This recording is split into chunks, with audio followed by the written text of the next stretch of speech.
fazer uma perguntinha. O que você faz quando a vida fica muito difícil pro seu lado? Reza? Reza. Mas tem um outro verbo que nos ajuda toda vez que a vida fica difícil. Vivendo. Tem outro jeito? A vida pede para parar. Você tem como parar a vida para... Só dá um tempinho que agora eu vou sofrer um pouco? Não. Quem nos fortalece, quem nos torna maiores é a vida quando a gente vive e vive essencialmente. Se é para chorar, vivo chorando e choro e vivo. Se é para me alegrar, se é para lutar, luto vivendo. Fique muito atento ao momento presente, que é a única coisa que você tem. E toda vez que a vida te fizer um desafio, responda para ela, vivendo. Aí eu te pergunto, como é que você vai enfrentar os seus problemas a partir de hoje? Vivendo. Como é que você vai suportar o abandono do outro?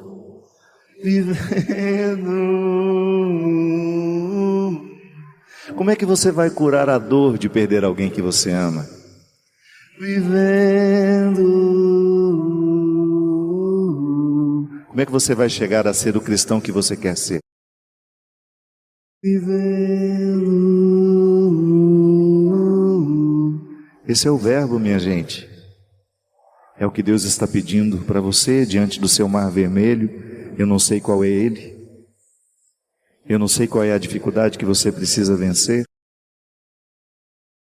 a luta que você precisa travar, mas eu não tenho dúvida de que a única forma que você tem de vencer tudo isso é vivendo.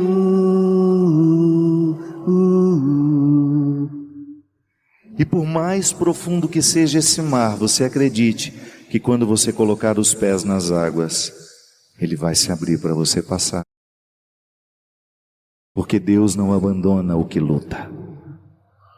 Nunca Deus abandona o que luta. Deus nunca vai abandonar o que luta. E você vive sozinho? Não. Você precisa dessas pessoas que te sustentam. Porque em muitos momentos o verbo viver só é suportável porque nós estamos acompanhados. É alguém que segura a nossa mão e que representa o verdadeiro amor humano de Deus. Desejo a você, nas suas travessias, que você viva intensamente, sempre acompanhado de bons amigos. É tão bom quando você termina um dia e você deita a cabeça no travesseiro e pensa assim, hoje eu não humilhei ninguém. Hoje eu não tratei mal ninguém. Hoje todo mundo que passou pela minha vida recebeu a minha melhor parte. Ai, como é bom isso, minha gente. Hoje eu não fui grosseiro com ninguém. Hoje eu não fiz fofoca. Terminou o dia, eu não falei mal de ninguém. Olha que maravilha. Isso é a sua melhor versão. Porque essa versão fofoqueira não é Deus que criou isso, não, é o diabo que fez. E às vezes a gente empresta o nosso corpo para o diabo morar. Precisa fazer um exorcismo, mandar embora esse diabo que às vezes mora em nós, através dos pensamentos negativos, através da fofoca, da injustiça, da arrogância. Quando a gente se sente melhor que os outros, é o diabo que está morando na gente, não é Deus não. Deus está ali, coitadinho, apertadinho para dar espaço para o diabo. Porque Deus não sai, viu? O diabo sai, Deus não. Você pode fazer um exorcismo e expulsa o diabo, que o diabo sai. Nada vai expulsar o Deus que está em você. Ai, que coisa linda isso. Não é maravilhoso? Não tem ritual para colocar Deus dentro de você. Não tem. Tem ritual para despertar a força do Cristo que já está em você por vocação, por imagem e semelhança. Quando a gente batiza os nossos filhos, não é para enfiar Deus dentro deles não. é para despertar o Deus que já está ali, é para dizer publicamente que a partir de hoje nós queremos que o nosso filho seja igual a Jesus. Nós vamos educá-lo para ele ser um Jesusinho na infância, um Jesus adolescente, um Jesus jovem, um Jesus velho, um Jesus adulto, idoso. Tem ritual para expulsar o diabo, mas não tem ritual para colocar Deus dentro de nós, porque Deus já está, é o dono de tudo, é o proprietário de tudo. Você é um ser sagrado, consagrado. Não esquece disso. Por isso, quando você estiver desanimadinho, com aquela tentação, não estou cansado. Tudo posso naquele que me fortalece. Porque quando você tem a certeza da vitória, o sofrimento é apenas um detalhe.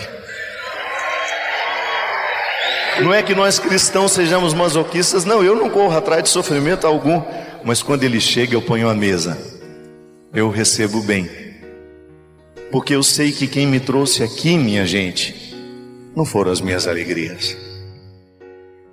A autoridade do meu ministério sacerdotal, quem me deu foram as minhas lutas.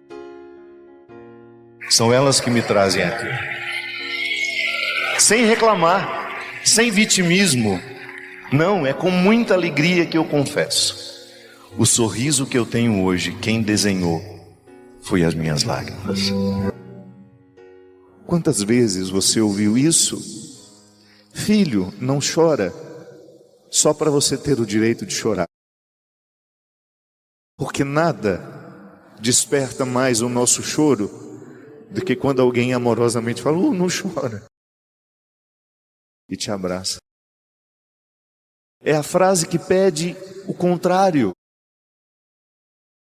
É a frase que autoriza o absolutamente contrário. Todas as vezes que alguém amorosamente te abraçou e te disse não chora, era justamente para você chorar, para destrancar aquilo que estava te machucando, te fazendo mal, e que se você tivesse guardado, teria prejudicado o seu caráter, porque o caráter ele só pode brilhar em nós à medida que a gente vai purgando tudo aquilo que nos adoece emocionalmente, eticamente. Muitos não compreenderão as suas batalhas, mas basta você compreender para você não desistir delas. Quando os outros não compreendem as nossas batalhas, a gente só desiste se a gente não tiver compreendido também. Quando a gente compreende, a gente não depende da compreensão do outro. Guarda isso para você. Quando você compreender as suas batalhas, não vai importar se os outros não compreenderão. Você não vai desistir. E você compreendeu. E você sabe o que você deve buscar. E sabe o que você deve buscar? A mulher corajosa que Deus fez. O homem corajoso que Deus fez. E que às vezes a vida não estimula. Nem sempre nós somos estimulados a chegar ao melhor de nós. Às vezes nós somos estimulados a alcançar um pouquinho só e a gente fica com aquilo. E a gente se adapta àquele pouquinho. Ah, se você soubesse quantas grandezas Deus deixou guardadas dentro de você.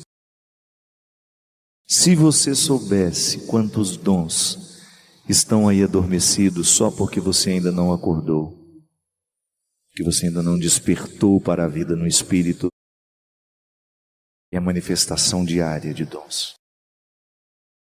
Viva no Espírito Santo e ninguém mais vai conseguir te enganar, porque a sua intuição vai ficar aqui, ó.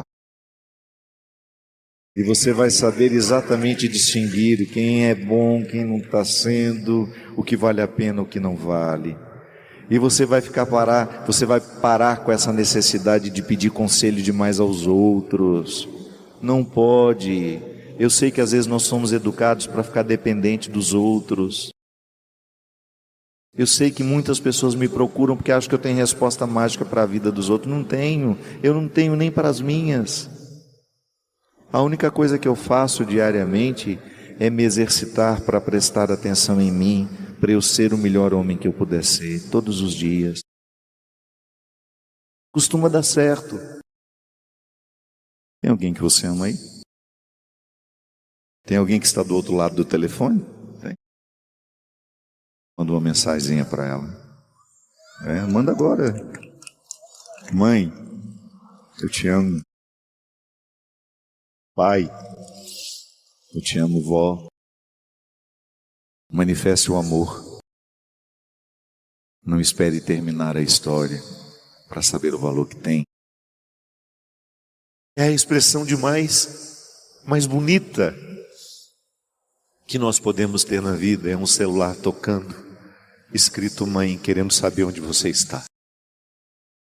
Eu sei que durante um tempo da nossa vida a gente fica rebelde, a gente interpreta isso como controle. Minha mãe está querendo me controlar. Não.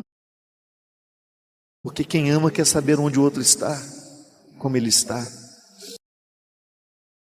Tudo isso molda o nosso caráter. Tudo isso um dia faz falta na nossa vida. Então, enquanto você tem, valorize. E quando você tiver os seus, ensine desde o primeiro momento da vida. Se a gente não se educa, a gente fica indivíduo a vida inteira, incapaz de se distribuir aos outros, de se doar. A gente fica um poço de egoísmo.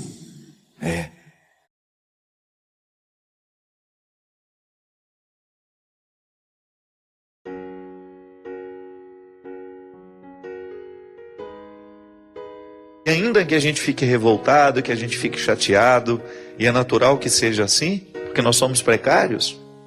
É natural que sentimentos mesquinhos também aconteçam no coração de pessoas boas.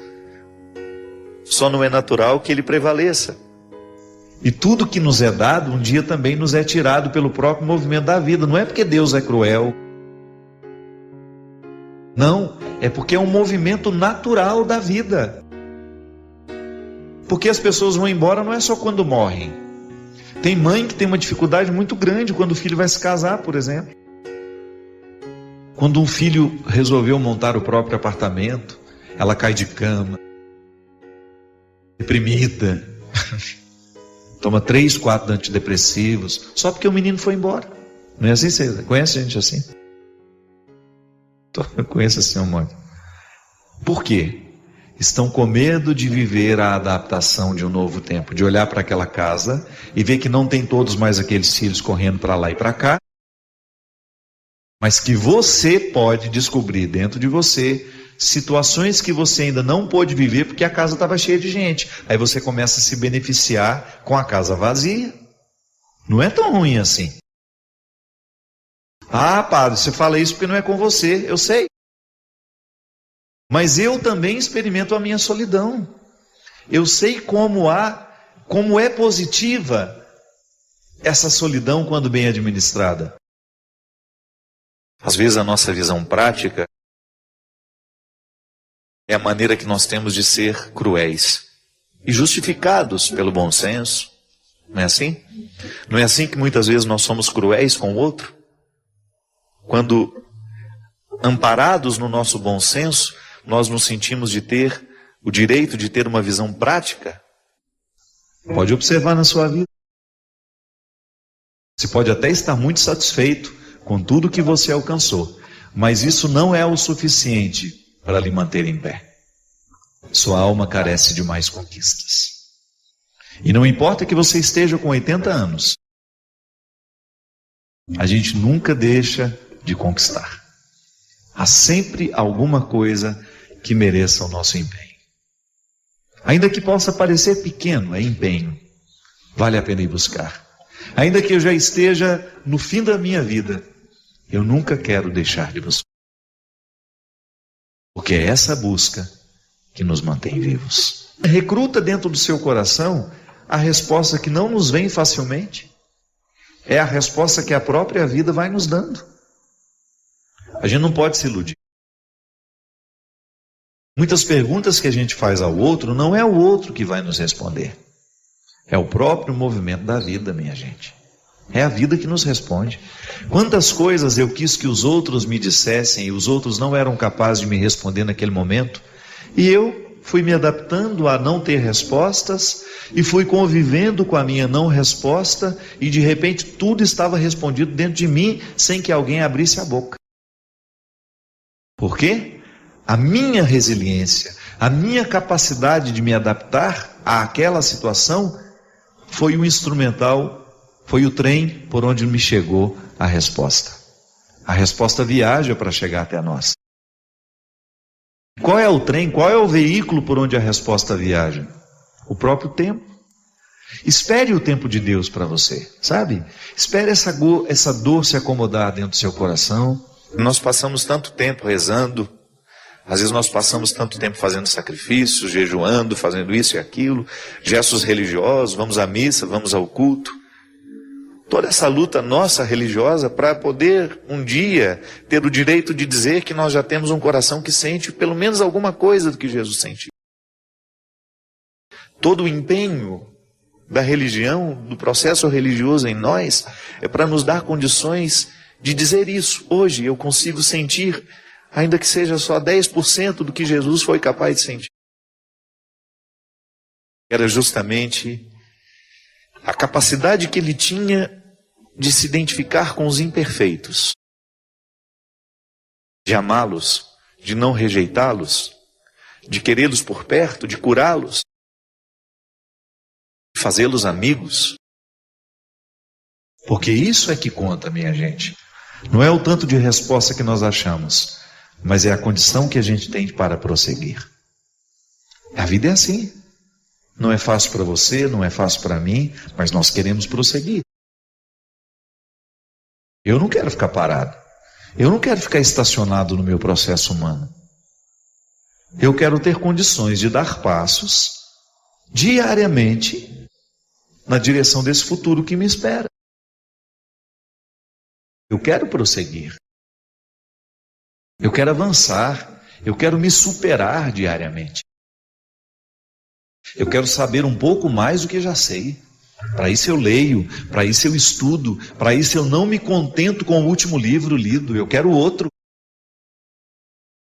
que nos move é a gana. Bem administrada, é claro, né? Porque senão vira ganância.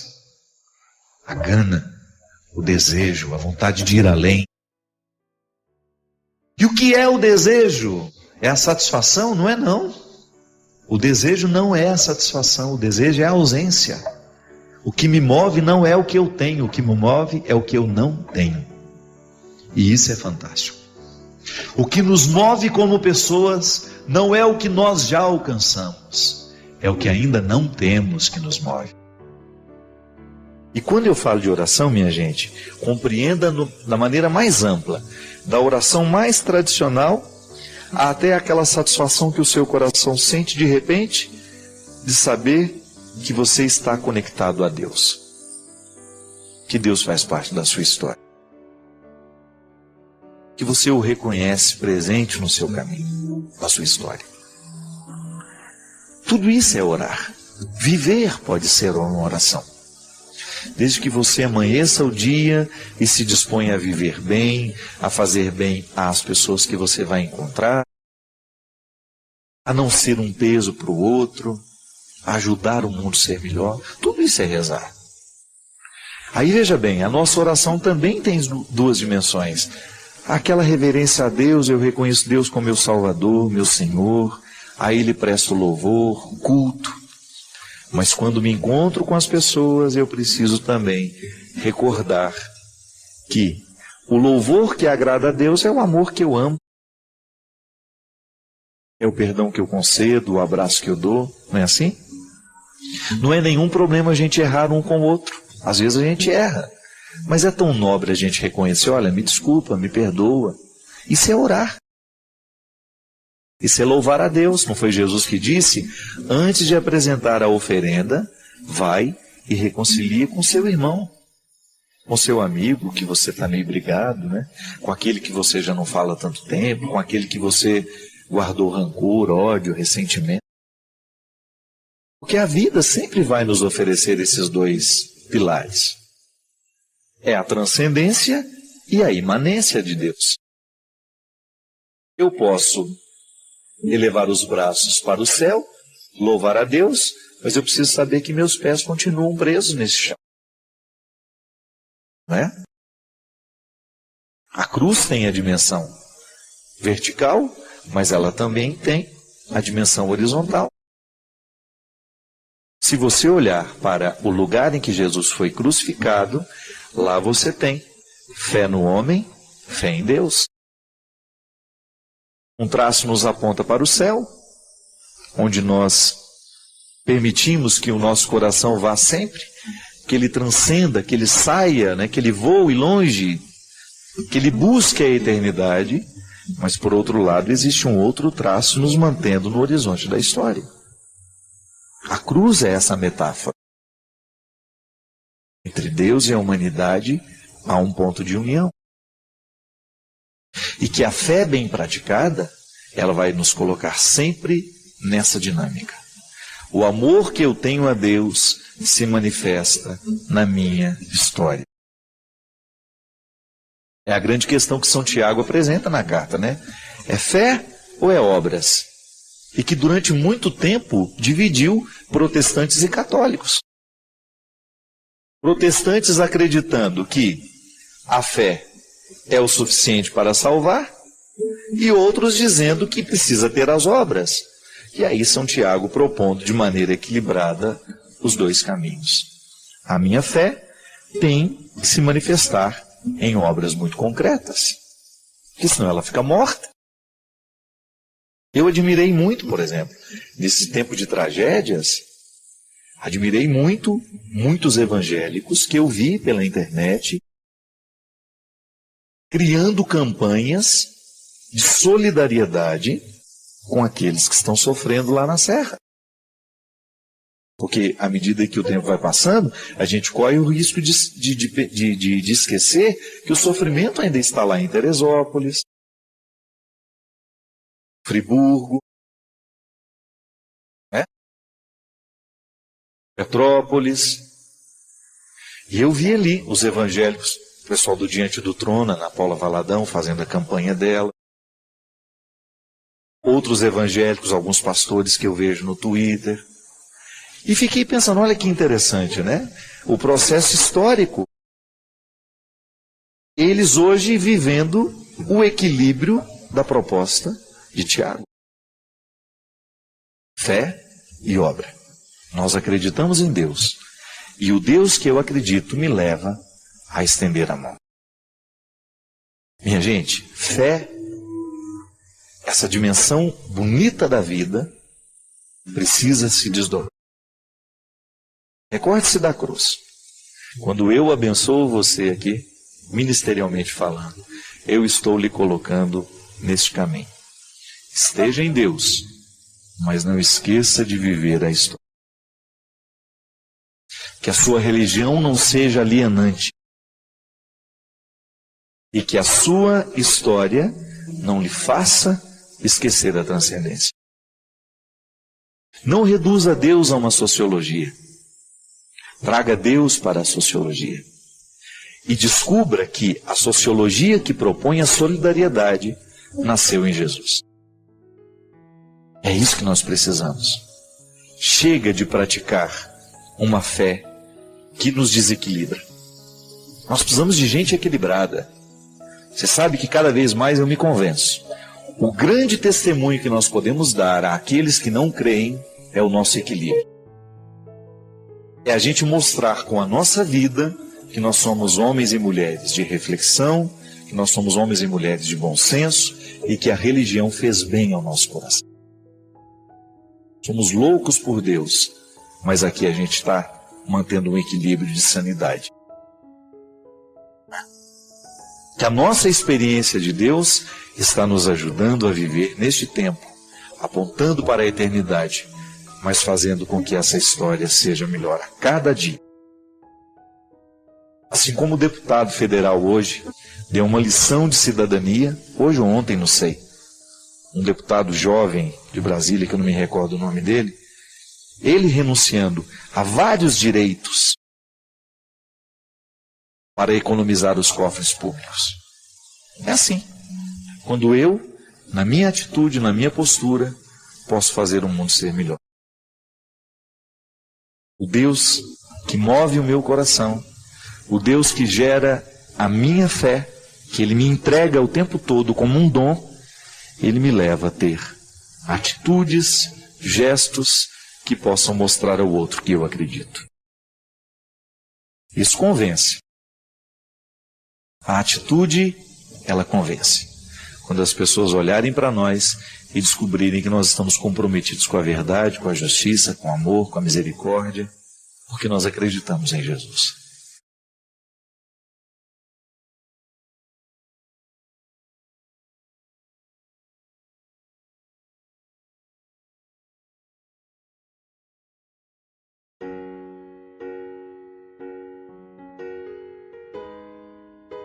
Nesta quarta-feira de cinzas, um dia em que a igreja nos convida a iniciar um tempo de reflexão, um tempo de parada, de fazer ser diferente. Você sabe que uma das grandes riquezas dos tempos litúrgicos é justamente propor a quebra da rotina. Nós vamos celebrar motivos diferentes. A vida é a mesma. O mistério é sempre o mesmo. É o mistério de Cristo. Vida, paixão, morte e ressurreição. Aí a igreja, com muita sabedoria, divide tudo isso em tempos para que nós possamos dar à nossa alma o direito de saborear cada detalhe deste mistério. Agora, o que é interessante, minha gente, é que há uma conexão muito profunda, muito estreita entre as cinzas da quarta e a luz da Páscoa. Veja bem que a gente começa com cinzas. A gente começa mostrando a fragilidade da madeira. A madeira, quando se queima, ela vira cinzas. Mas também a gente sabe que no significado desta fragilidade está uma potencialidade adormecida, guardada, resguardada, poderíamos dizer assim. Quando eu recebo cinzas, quando eu celebro o início da minha quaresma, recordando que sou pó, que sou frágil, eu estou preparando o meu espírito para poder viver as grandezas que a Páscoa vai me sugerir. A quaresma, ela entra dentro desta proposta de ser um tempo em que o cristão é convidado a saborear o mistério da salvação sob o aspecto do sacrifício, do silêncio. Por isso que a quaresma é um tempo diferente, é um tempo de sobriedade. A gente tem a mudança até mesmo dentro dos cantos que a gente canta na Sagrada Eucaristia. A gente vai descobrir então que a igreja nos propõe alguns gestos, algumas atitudes que vão expressar o nosso desejo de fazer o deserto gerar o fruto dentro de nós. Não é só passar pelo deserto, mas é chegar ao lugar da ressurreição. E a igreja, no momento em que ela propõe liturgicamente essa passagem, ela está nos mostrando que a vida é assim. Que se eu quiser alcançar bons resultados no futuro, eu preciso saber viver as restrições de agora. Que todo projeto humano só pode dar certo se a gente viver a disciplina nossa de cada dia, que também inclui recusas, que também inclui regras, disciplinas. E é por isso que é bom hoje a gente começar elencando aí. Você pode fazer duas listas, uma de sacrifícios e uma de virtudes. Coloque, o que você acha que você pode fazer concretamente, gestos concretos de sacrifício, para que você possa educar a sua vontade. Um grande problema que nós temos nos dias de hoje, minha gente, é que o povo é muito fraco de vontade. As pessoas desistem muito facilmente. Falta disciplina na nossa vida, volto a dizer. E os exercícios quaresmais, eles nos ajudam nessa disciplina humana que repercute na nossa vida espiritual. Talvez para muita gente esse discurso vai ficar cada vez mais difícil de ser entendido, porque nós estamos caindo numa época, numa mentalidade, onde as pessoas não querem mais sacrificar-se. Por isso os casamentos terminam tão cedo, por isso as dificuldades de ser pai, de ser mãe, porque a gente quer ser pai, mas a gente não quer o sacrifício da paternidade. A gente quer ser mãe, mas a gente não quer viver as restrições que a maternidade nos traz num primeiro momento. A gente quer namorar, mas a gente não quer a fidelidade que exige, é exigente. Ser fiel é muito exigente. A gente quer alcançar o resultado, mas nós não queremos passar pelo sacrifício do dia a dia. Aí a gente descobre que Quaresma é o retrato da própria vida. E que os exercícios quaresmais, eles nos preparam para a vivência de uma experiência saudável de ser humano. Aí você tem uma conexão direta entre uma proposta divina com uma proposta humana. O que Deus liturgicamente nos propõe, o que Deus está liturgicamente nos sugerindo, não é nada mais, nada menos que uma disciplina diária para a gente poder viver melhor. E a Quaresma é um tempo propício para que o nosso espírito evolua. Por quê? Porque todo sacrifício é naturalmente pedagógico. Quando eu olho para uma barra de chocolate, estou dando um exemplo simples, que muita gente faz esse sacrifício na Quaresma, e sou capaz de controlar a minha vontade, de alguma maneira eu estou dando uma organizada na minha vida interior. Eu sou adepto dessa filosofia. Um quadro torto que a gente ajeita na parede repercute dentro de nós. É assim. O tempo todo nós fazemos a experiência de simbolicamente modificar a vida. O símbolo repercute dentro de nós. Sabe, minha gente, eu fico pensando que a experiência humana, ela tem que ser simbólica. Quando a gente não sabe o conceito de uma determinada situação, quando a gente não sabe dar os motivos deste ou daquele acontecimento, a gente tem um símbolo. O símbolo é uma ponte de conexão que nos faz chegar ao lugar onde os nossos pés não alcançam. Por isso a arte é simbólica, porque ela nos capacita a chegar aonde o nosso corpo não chega. É o voo do espírito. Por isso os símbolos da Quaresma, para que a gente possa ter condições de alcançar lugares que o nosso corpo não pode chegar sozinho. É o voo da alma, é o voo do espírito. E essa conexão é pedagógica. A igreja coloca justamente a quarta-feira de cinzas para começar esta caminhada, para a gente ter uma oportunidade ao longo do ano de fazer a experiência de 40 dias, assim como Jesus fez, de estar no deserto. O deserto não é o lugar da facilidade. A gente sabe que o deserto é o lugar do sofrimento. Ah, padre, mas então o senhor está propondo que a gente deva sofrer na Páscoa, durante a Quaresma? Não precisamos ser masoquistas. A gente sabe que já tem sofrimento demais passando por aí. Mas nós vamos liturgicamente buscar o significado do sofrimento e aplicá-lo na nossa vida. As cinzas de hoje,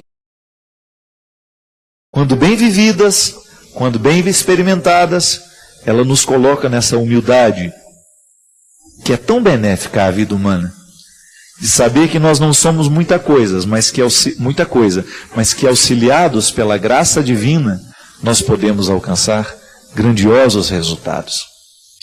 A gente sabe que não é fácil passar pelo deserto. E a gente sabe que é muito fácil a gente se perder nos sofrimentos do deserto, sem alcançar os resultados que esse sofrimento pode nos trazer. Volto a dizer, o cristianismo não é masoquista. O que o cristianismo faz é dar sentido ao sofrimento que é humano. A igreja nunca motivou que a gente saia correndo aí atrás de sofrimentos. Mas a igreja nos ensinou sempre que a gente nunca saia correndo dos sofrimentos. Então é um momento de desafios. Quem sabe hoje você vai olhar para a sua experiência pessoal e descobrir nela como é que você pode viver essa quaresma. Quais são os sacrifícios que você pode fazer? Quais são as atitudes que você pode tomar para favorecer a sua passagem pelo deserto? Para que depois, quando chegar na luz da Páscoa, as suas cinzas tenham valido a pena. Para que quando você estiver diante do círio pascal, símbolo da ressurreição de Jesus, do túmulo aberto, da vida nova que nos é oferecida, você tenha o direito de esparramar as cinzas de todas as suas lutas, de olhar para elas e de saber que valeu a pena. O que Deus quer mesmo é a repercussão do sacrifício na sua alma. Isso ele presta atenção. Se você ficou mais fraterno depois dessa quaresma, se você ficou mais filho, se você ficou mais amigo, se ficou mais verdadeiro, se ficou menos aborrecido, isso sim Deus está avaliando. Claro, o gesto humano de renunciar àquele bendito chocolate ou àquela bendita carne é só para dar disciplina às regras humanas. Eu tenho uma condição humana que precisa ser disciplinada. E para isso eu me utilizo dos recursos humanos. Mas o recurso humano é simbólico. E é isso que nós queremos. Descobrir neste tempo de quaresma uma oportunidade de, com gestos exteriores, modificar o interior do nosso coração. De nada vale eu renunciar uma barra de chocolate se eu também não for capaz de depois tratar melhor as pessoas que trabalham comigo, que convivem comigo. De nada vale eu deixar de comer carne, mas depois ser capaz de humilhar alguém, não. O gesto concreto que a gente faz precisa estar ligado a uma intenção superior. Porque se a gente for achar que Deus está lá prestando atenção se a gente comeu ou não comeu a carne, a gente está sendo muito mesquinho com Ele. Deus tem mais coisas que fazer que saber se você comeu aquele sonho de valsa ou não, né? Eu volto a dizer, o que o gesto concreto está pretendendo é me colocar numa dimensão superior. É fazer aquele sacrifício que os outros podem ver, desenvolver dentro de mim aquilo que primeiramente Deus há de reconhecer. Para que depois essa conexão entre cinzas da quarta e a luz do domingo da Páscoa, eu possa ter todo esse processo, esse itinerário marcado na minha vida, eu ter consciência, os sacrifícios que eu fiz na quaresma do ano passado produziram este efeito na minha vida. Porque aí você está sendo concreto. Caso contrário, você nem sabe mais o que fez na sua vida ter deixado de comer chocolate na quaresma de 1900, a não ser uns quilinhos a mais que você deixou de ganhar. Mas não é disso que nós estamos falando. A igreja não nos trata com infantilidade. A igreja nos quer cada vez mais maduros. E a compreensão dos sacrifícios quaresmais, essa compreensão precisa ser madura em nós. E é por isso que é interessante a gente selecionar no nosso cotidiano o que podemos fazer para poder, quem sabe, alcançar com os exercícios quaresmais resultados que durarão para a vida inteira. Porque este é o grande objetivo desse tempo litúrgico. É provocar em nós marcas que nunca mais deixarão de estar presentes no nosso coração. Religião precisa imprimir caráter. A gente cansa de dizer isso aqui. A minha experiência religiosa, a missa que eu participo, a confissão que eu faço, tem que acrescentar ao meu jeito de ser uma marca indelével, que não pode ser apagada. A cada Eucaristia recebida, eu preciso ser um ser humano melhor. A cada quaresma vivenciada, experimentada, eu preciso ser um cristão mais consciente, mais amável, mais amante, diríamos, mais solidário. São os frutos da quaresma. O que eu renuncio concretamente aqui precisa ter repercussões na minha vida, na minha alma. Eu me lembro, ainda hoje eu estava dizendo isso, que boa parte das minhas saudades são quaresmais. Porque a quaresma era um tempo em que, lá em Minas, na cidade onde eu nasci, a gente percebia que existia uma diferença. A minha mãe, o meu pai, a igreja onde a gente participava, a comunidade que a gente frequentava, fazia questão de demonstrar geograficamente que alguma coisa estava acontecendo. O pano roxo sobre as imagens, né? Não podia tocar música dentro das nossas casas. Imagina isso. Se hoje a gente falasse para os nossos filhos, nós vamos ficar 40 dias sem ouvir música em casa, foi fogo em todo mundo, né? Vai virar cinza, é o pai e a mãe. Hoje as pessoas não têm mais a disposição de viver isso, mas nós tínhamos. E eu tenho saudade daquilo. Claro que a minha mãe também tinha lá os terrorismos dela. Ela falava da mula sem cabeça, do lobisomem, que estava todo mundo solto nessa época, né? A mula sem cabeça era um tacho de fogo que passava voando sobre os medos que faziam parte de uma teologia simples, mas que acabava tendo efeito na gente. É que, na verdade, vez em quando a gente precisa trazer sobriedade para a nossa vida. Ser alegre é também ser sóbrio. Todo ser humano tem o direito de viver alegria com sobriedade. E de vez em quando faz bem para a gente isso. Você cultivar uma vida interior. Às vezes quando você desliga a televisão e faz lá um jejum, hoje nós vamos ficar sem televisão em casa. Vamos sentar depois da nossa refeição, vamos contar umas histórias, vamos colocar a nossa vida em dia, saber do outro, o que muitas vezes a gente não sabe porque a televisão está sempre ligada. Coisas pequenas que faziam diferença na nossa vida e que nos mostravam que alguma coisa estava acontecendo. Hoje é um dia muito especial para todos nós que somos cristãos. Porque é o dia de olhar para os quadros que estão tortos na parede. Volto a dizer, um quadro que está torto, se você coloca ele em ordem, faz diferença na sua vida. Quando você entra no ambiente, você sente mais harmonioso aquele ambiente. Na vida espiritual é a mesma coisa.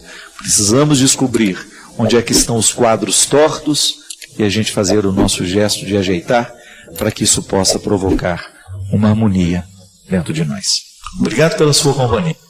Derrame sobre nós a bênção do Deus Todo-Poderoso, Ele que é Pai, Filho e Espírito.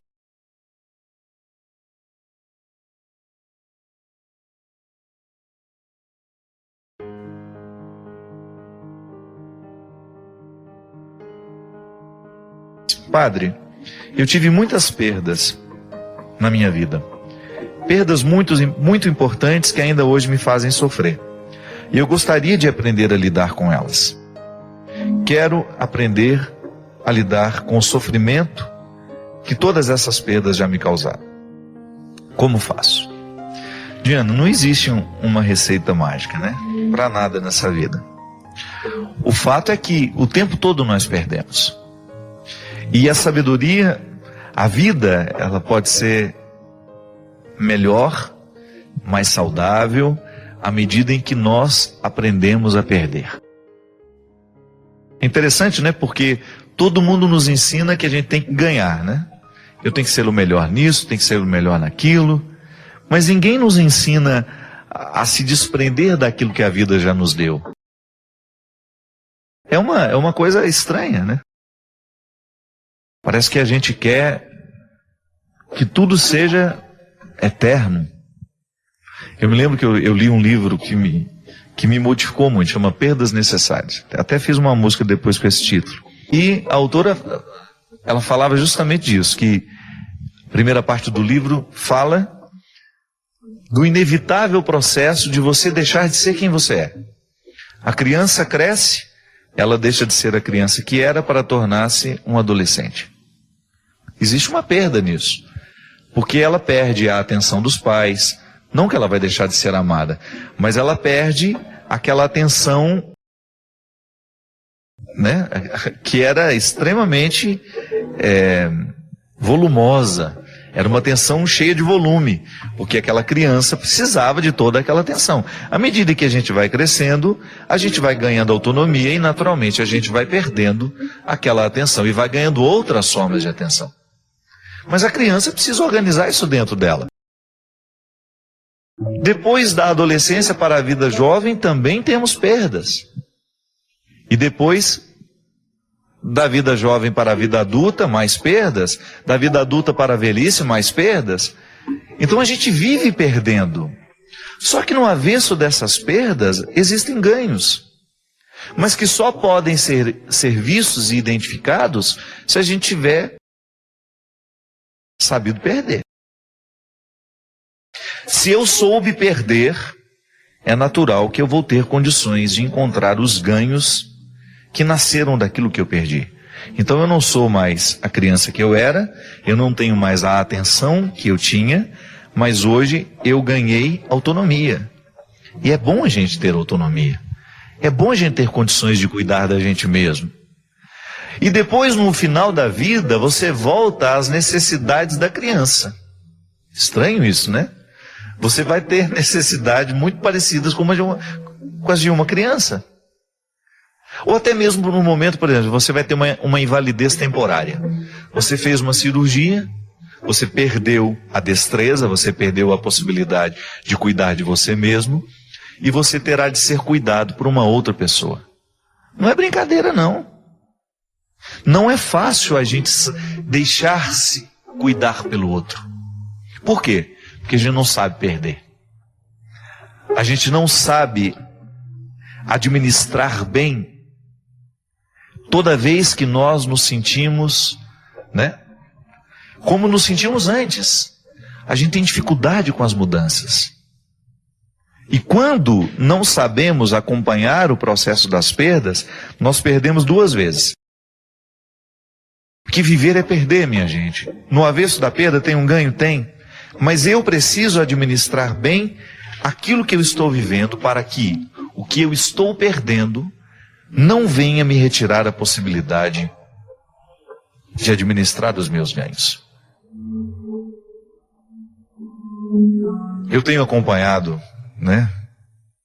Acompanho muita gente, tenho tido a oportunidade de ver de perto como a perda pode retirar da pessoa a capacidade de viver, de querer o futuro, né? Engraçado como tantas vezes as perdas nos retiram a capacidade de querer o futuro. É como se não houvesse mais a possibilidade de nada bom acontecer. Isso é uma ingratidão, né? É injusto isso. Toda vez que a gente não se permite ver um futuro bom, a gente está sendo injusto com a gente. Hoje você, por exemplo, precisou experimentar perdas. Todos nós hoje perdemos. Mas e os ganhos que estavam nos avessos dessas perdas? Que talvez a gente não tenha tido condições de reconhecer. Essa semana acompanhei uma moça com uma necessidade muito grande de terminar um relacionamento que estava fazendo mal para ela. E fazendo mal para ele também. Ambos viviam um momento em que se machucavam muito mais do que se amavam. Quando o amor vira um espinheiro, né? Já deixou de ser amor há muito tempo, mas a gente continua chamando isso de amor. E eu identifiquei que existia um limite em que eu não podia mais adentrar. Era dela, que era justamente não querer perder. O que ela iria perder? O espinheiro. Aquela constante ferida aberta de palavras que machucam, porque estão vivendo um contexto de tantas agressões. Ela tinha medo de perder o espinheiro e não saber conviver com o vazio. Aí vem a questão. É impressionante, nós temos tanto medo do vazio que a gente prefere o espinheiro, o lugar onde a gente se machuca toda hora. Por que a gente não dá uma oportunidade à vida, fazendo com que o nosso coração seja capaz de abrir mão do espinheiro, ainda que a gente não saiba o que venha depois, mas neste momento acreditar que a ruptura com o espinheiro é a coisa mais sábia que nós podemos fazer, porque somente a partir daquela perda é que nós voltaremos a ganhar depois. Sabe, aquela oportunidade de abrir as mãos e permitir que aquilo que nós estamos retendo vá embora? Muitas vezes, nós ficamos tão agarrados ao que está acontecendo, à vida que nós estamos tendo, por mais precária que ela seja, que nós perdemos até mesmo a oportunidade de ter uma vida melhor. É engraçado porque os místicos já falavam dessa leveza. Ter como se não tivesse. Viver com naturalidade, né? E permitir que as perdas aconteçam, é assim mesmo. Não tem um outro jeito de viver. Mas no momento em que você sentir que você está perdendo, busque a sabedoria de investigar os avessos de tudo isso. E quem sabe o tempo vai lhe mostrar que naquele momento em que você mais perdia, talvez tenha sido o momento em que você mais tenha ganhado. Mas por quê? Você estava tão obcecado em não querer perder, você acabou perdendo a oportunidade de ganhar do jeito certo. Esse desprendimento, minha gente, o Evangelho pode nos ensinar. À medida em que nós fazemos uma experiência verdadeira de Jesus, Ele nos coloca nessa sabedoria. Sabe, isso é ser pobre. Por mais que você tenha dinheiro, por mais que você tenha uma casa bonita, por mais que você tenha conforto, aprender a viver relativizando tudo isso, fazendo ser mais importante a sua liberdade interior. De você ter muitas coisas na vida, mas você saber viver relativizando tudo que você tem. É como relativizar o sucesso que foi alcançado. Absolutamente necessário para que você não fique deprimido depois que esse sucesso passar. Quando você, depois de tudo que você viver, de repente você cair no esquecimento, você não ser mais lembrado pelos seus chefes, você não ser mais lembrado pelos seus amigos, mas você se fazer valer. Por quê? Porque você construiu a sua história antes de qualquer coisa, a partir do que você sabe, do que você construiu, do que você é. Tudo mais é relativo. Não é fácil, eu sei. Mas a gente precisa diariamente voltar nessa questão. Hoje eu perdi, mas no avesso do que eu perdi eu ganhei. E ganhando e perdendo eu sou quem sou. Posso perder tudo na vida, mas não perco quem eu sou. Não perco o ser humano que precisou chorar de madrugada num dia quando a vida me era difícil. Não perco aquilo que Deus me fez no momento da minha luta, no momento da minha miséria. Esse dom é o mais precioso que nós podemos ter. A gente sabe que na nossa vida o desafio constante de se manter sem desistir é bravo, não é brincadeira. É mais fácil de desistir. Continuar, perseverar, custa caro muitas vezes para nós. E eu sempre digo que o grande perigo na vida é quando a gente não percebe que está desistindo. Essa é a desistência perigosa. É a desistência velada. É aquela que a gente corre o risco de fazer sem perceber que está fazendo. Hoje você vê as pessoas muito indispostas a terem de passar por sacrifícios, por lutas, né? Porque a gente tem sido semeado por essa mentalidade, a felicidade como uma mágica, ou até mesmo a oposição da felicidade com o sofrimento, né? Como se o sofrimento fosse uma oposição à felicidade. Quando, na verdade, o sofrimento tem toda uma dimensão terapêutica que, quando bem vivida, quando bem vivido ele é capaz de provocar grandes transformações para que a gente nunca mais, para que a gente avance tanto, para que a gente nunca mais se reconheça naquele primeiro momento quando o sofrimento nos alcançou. Tamanho é o poder transformador que o sofrimento tem. E se você começa a entregar os pontos, se você começa a desistir, daqui a pouco você não tem mais condições de vencer. Por quê? acostumou-se com a desistência, acostumou a perder. Foi abrindo mão de coisas preciosas, de situações preciosas, de pessoas preciosas, de realidades preciosas, porque não estava atento com o jogo que estava acontecendo. Não permita que esse pessimismo fique tomando conta de você.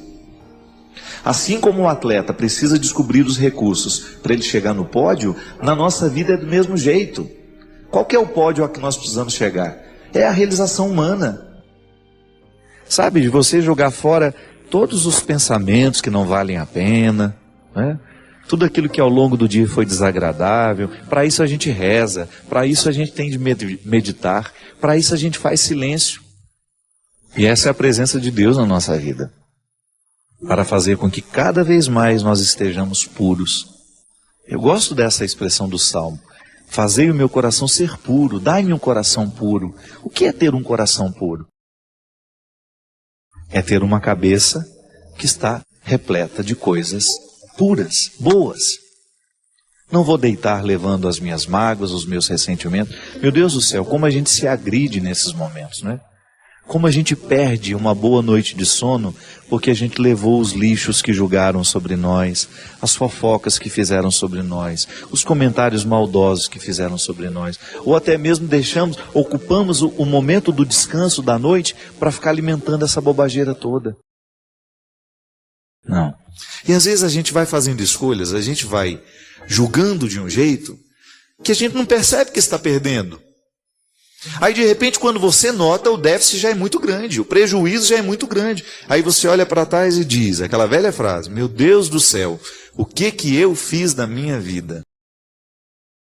Por que eu tratei aquela pessoa daquele jeito?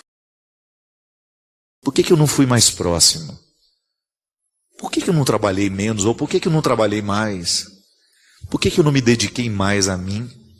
Aos meus projetos? Por que eu não fui capaz de me amar um pouco mais? E assim, consequentemente, eu ter condições de amar um pouco melhor os que estavam ao meu redor? Por que eu não tive disposição de lidar com aquele defeito tão horroroso que eu tinha e que hoje está muito pior do que naquele tempo da juventude? Por que eu não tive coragem de ser verdadeiro comigo, com as pessoas que estão ao meu redor? Por que eu não olhei de frente para o meu limite, para a minha limitação? Minha gente, mais cedo ou mais tarde, nós vamos nos fazer essa cobrança. Muitas vezes a gente não tem tempo de saborear o que de fato a gente pode na vida. Porque a gente vai vivendo um processo pessimista em tudo. Então você começa a fazer do pessimismo o seu óculos. Veja bem, quando eu coloco o meu pessimismo diante de tudo que eu vejo, tudo eu vou interpretar assim: eu não vou dar conta, eu não posso, eu não sei. E às vezes isso a gente arrasta, a gente permite que do temperamento tome conta de nós. Mas temperamento tem que ser trabalhado. Fico pensando, nas dificuldades que cada um de nós passamos. Quanto sofrimento você já enfrentou? Quantas coisas foram difíceis para você? Momentos dolorosos que você precisou enfrentar? E porque enfrentou bem, porque extraiu aquela dimensão pedagógica do sofrimento, hoje você tem uma grandeza na sua alma, na sua maneira de pensar, na sua maneira de olhar para o outro, que você deve àquele tempo de sofrimento. A gente vira outro depois do sofrimento, bem vivido, bem experimentado. Aí você experimenta a simplicidade do jogo, em que você, sem a necessidade de muitas artimanhas, cumpre bem o papel de ser quem você é. Às vezes isso faz falta para mim e sei que isso faz falta para você também. Sei que às vezes a sua vida tem muita coisa acontecendo em torno dela. Mas eu tenho medo que você não esteja em tudo isso que está acontecendo em torno dela. Tem muita gente que olha para a vida do outro e acha que o melhor é ser aquilo. Não. O melhor é ser o que a gente pode. Não adianta nada você querer ficar vendo o outro e querendo ser o outro. Não adianta. Isso só vai lhe trazer infelicidades. E para de se comparar, porque às vezes a gente se compara o tempo todo.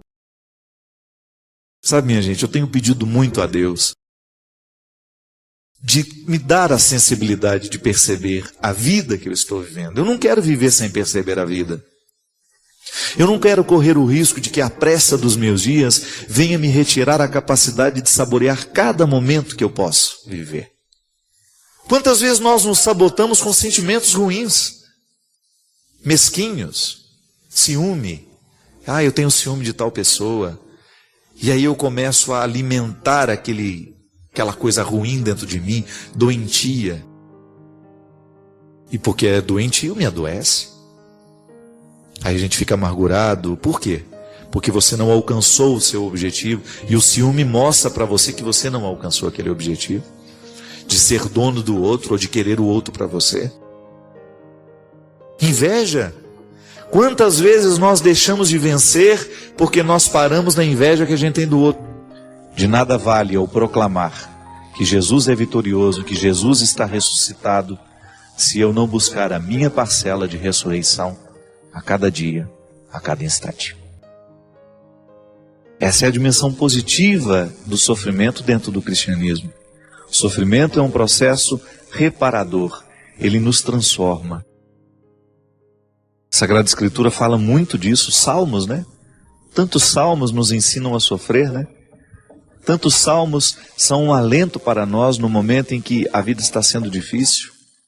O Senhor é meu pastor e nada me faltará, ainda que eu passe pelo vale das sombras, ainda que eu passe pelo lugar onde é impossível passar com os braços abertos, por exemplo, tamanha estreiteza. Eu quero ir, e o Senhor está comigo, o Senhor me fortalece. Você não pode se sabotar, você não tem o direito de viver se sabotando. É impressionante como às vezes o processo da sabotagem, ele é inconsciente. Tem gente que se autodestrói sem saber que está fazendo isso. Os vícios, né? Se você for pensar, o que é o vício na vida de uma pessoa? Está se sabotando. Se eu acendo um cigarro, que eu sei que está cheio de substâncias nocivas a mim, e eu jogo aquela fumaça tóxica para dentro do meu organismo. Quantas pessoas com câncer? Por quê? Porque se alimentaram mal. Porque não fizeram a coisa certa. Porque permitiram que o estresse fosse muito maior do que deveria ser. Porque é inevitável, é claro que a gente se estressa. Mas quando você eleva o estresse a níveis muito altos, quando você não cria o seu espaço para o seu descanso, para a sua reflexão, para a sua parada, você corre o risco de estar alimentando doenças. Sabotagens, minha gente, que nós vamos fazendo. O álcool. Quantas famílias sendo destruídas pelo álcool do pai, ou da mãe, ou de um irmão. Alguém na família que está sendo sabotado pela droga. Coragem. Queira a saúde. Queira a vida saudável. Porque Deus presente no nosso coração nos motiva a isso. A gente fazer com que cada vez mais as nossas escolhas sejam pela vida. Eu quero viver, eu quero ter coragem, eu quero ter esperança, eu quero ter fé. E a minha decisão pela vida, pela coragem, pela fé, vai influenciar aqui dentro da nossa casa. Vai influenciar o jeito como nós estamos nos alimentando, o jeito como nós estamos vivendo, o jeito como nós estamos nos tratando. Porque isso é evangelho, minha gente. Isso é conversão. É a gente fazer a opção pela vida. Para isso nós frequentamos a missa, para isso nós vamos ao culto, para isso nós queremos a palavra de Deus, para isso nós rezamos. É para que a gente tenha um coração puro. É para que a gente tenha atitudes coerentes com a vida que Deus quer para cada um de nós.